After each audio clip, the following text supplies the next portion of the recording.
Hey, what's going on YouTube? Alabama Reloader here. So in today's video, it's a little bit of kind of some deja vu, right? Project kickoff, new rifle for the channel. It's going to be a ton of fun. Chambered in my favorite cartridge of all time. It's like, I just posted a video about another project kickoff, right? In this particular cartridge, which happens to be 270 Winchester. I've done some horse trading here recently. I was able to come up with a couple of options for 270 Winchester projects. It's one of those cartridges. I mentioned this in another video that I posted recently. You know, I was late to the game on owning a 270 Winchester and reloading for it. Now I've had sort of several rifles come through my hands chambered in that cartridge, and it's just turned into my favorite, right? If I had to pick one cartridge that I could own for the rest of my life and hunt with, it'd be 270 Winchester. So in the other video that I just posted recently, kicking off a project, that one is a Remington 700 ADL. According to the serial number and the barrel date code and whatever, all this other stuff, the witchcraft that you got to do to figure out your year of manufacture, somewhere between like 1976 and 1981. Okay, somewhere in that time frame. So late 70s, early 80s, Remington 700 ADL and 270 Winchester. You guys already saw that.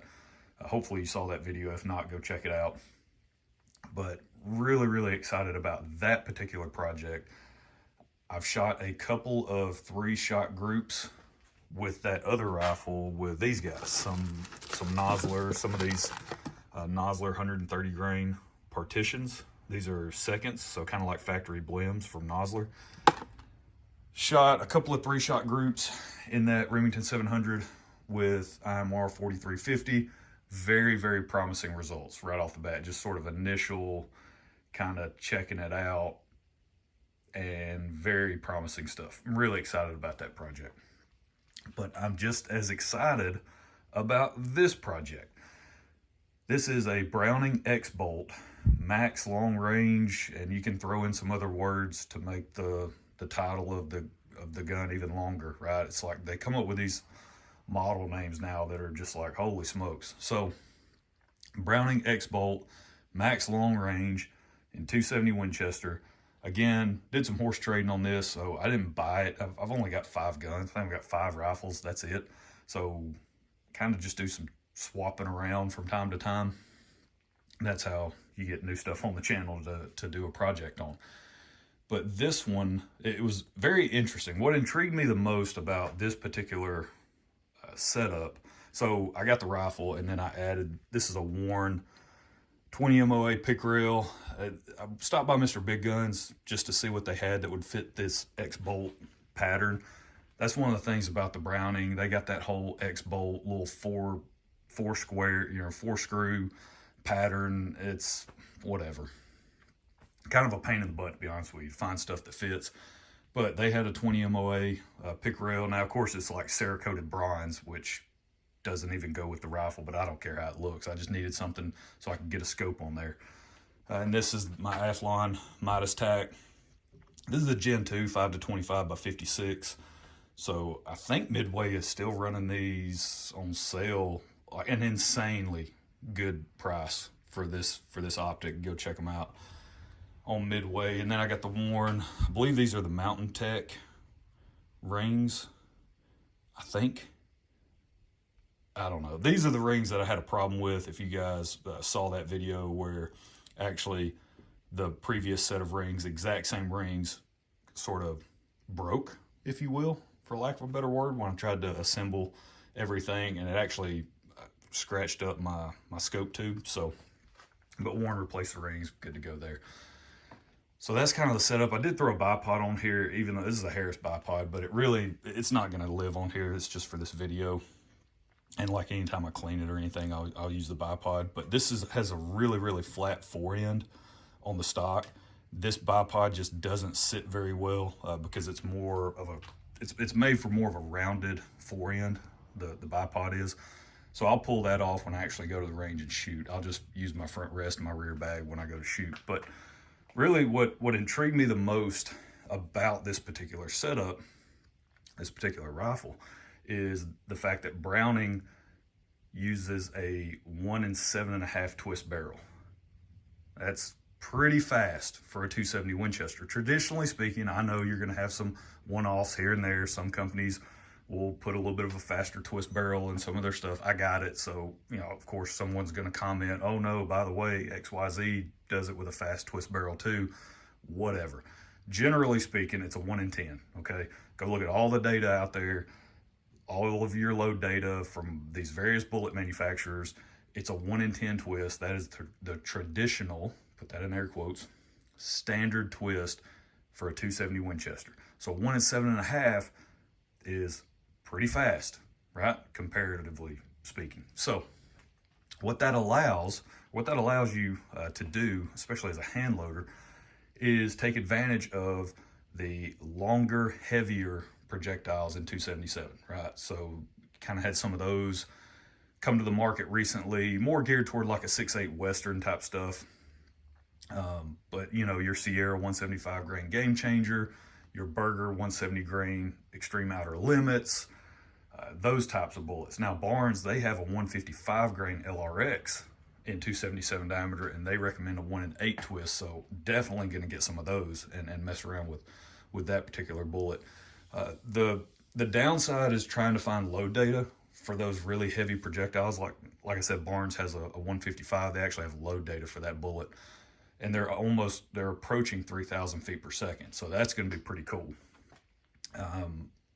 But the other stuff like the Sierra and the Berger, I think I'm just going to email them directly to see if they can, you know, kick over some load data, because heavy bullets in 270 Winchester, that stuff just doesn't, you know, you can see some forum posts and stuff from people that have messed around with it, but generally speaking, it's not readily available, right? So I got to do some digging on that. So if you guys have any advice, or if you have a particular load, maybe you've gone down this path before, loading heavy stuff in 270 Winchester, and you've got some loads that you wouldn't mind sharing down in the comments, I would greatly appreciate it. That'll help me out, at least give me a starting point. But to kick it off, really going to focus on solid copper stuff.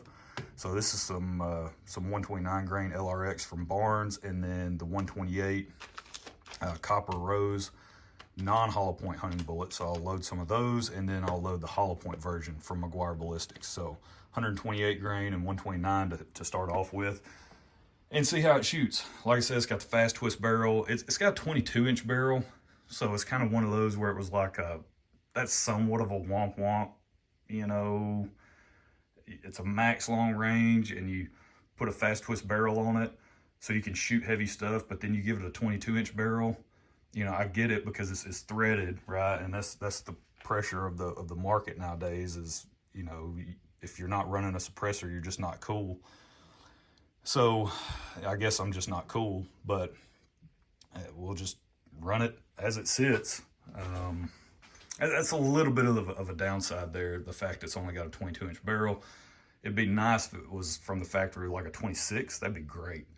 You could definitely pump up some velocity there in the 270, and especially with the heavy stuff too, because you're already going to be sacrificing a little bit when it comes to velocity, shooting stuff that heavy in 270 Winchester. So, big fan of the faster twist barrel. Overall, the stock design, it is more geared towards your long range shooting enthusiast or whatever. I know this vertical grip, people talk about it all the time, how that's like the best thing ever, and if you don't have that, you can't shoot long range, and you know, whatever, being facetious, but you know what I mean. People make a big deal out of that, so it's cool that the stock's already, you know, well equipped and set up for long range shooting. It's got the adjustable comb. It's just a little thumb wheel over here. You just loosen that up or tighten it, and you can raise and lower the adjustable comb. Length of pull is also adjustable. There's a spacer that came in the box, so you can adjust that if you need to. How I have it set up right now, it seems to be pretty dialed in terms of how I like to hold. I actually like to hold my head a little bit higher, I think, than some people. I don't know, you see a lot of people, especially like for hunting rifles and stuff, I don't mind my scope sitting up a little bit higher. It feels like more of a comfortable and natural shooting position for me. I don't know. But this will actually work very well. I've already kind of tested it out. Haven't been to the range yet, but just looking through it, holding the rifle and everything, I think it's going to work great. So yeah, that's pretty much the whole shebang on this one. Browning, of course, Browning and Winchester, they're known for their short bolt throws. I think it's like a 60 degree or something over here. So yeah, so short bolt throw, which is really nice. What else? I think that's about it. I mean, there's really not much else to discuss on this one. Again, going to be trying to push more of the heavy stuff. I mean, why not? That's kind of the point of having a fast twist barrel. The long for caliber 277 stuff. But until then, until I get some of those in, we'll be messing around with solid copper. I do plan on getting probably just a bag of Starline brass and use that. I'll look around. I might go with something different, but right now I think that's what I'm going to stick with. So yeah, there you go. A little deja vu. Another 270 Winchester project kickoff video, only this one is massively different than the Remington 780L that I just did. So two different approaches to the same problem, right? Go kill an animal over yonder. So this would be a really good critter getter for, like, hey, the critters that are over yonder. You know what I'm saying? They're a fur piece away. Go grab this and go take care of said problem, right? Just different solution to the same problem. All right, that's where we're going to leave it. Hope you guys enjoyed it. Really looking forward to it, and I hope you guys are as well. We'll catch you next time. Y'all have a good one.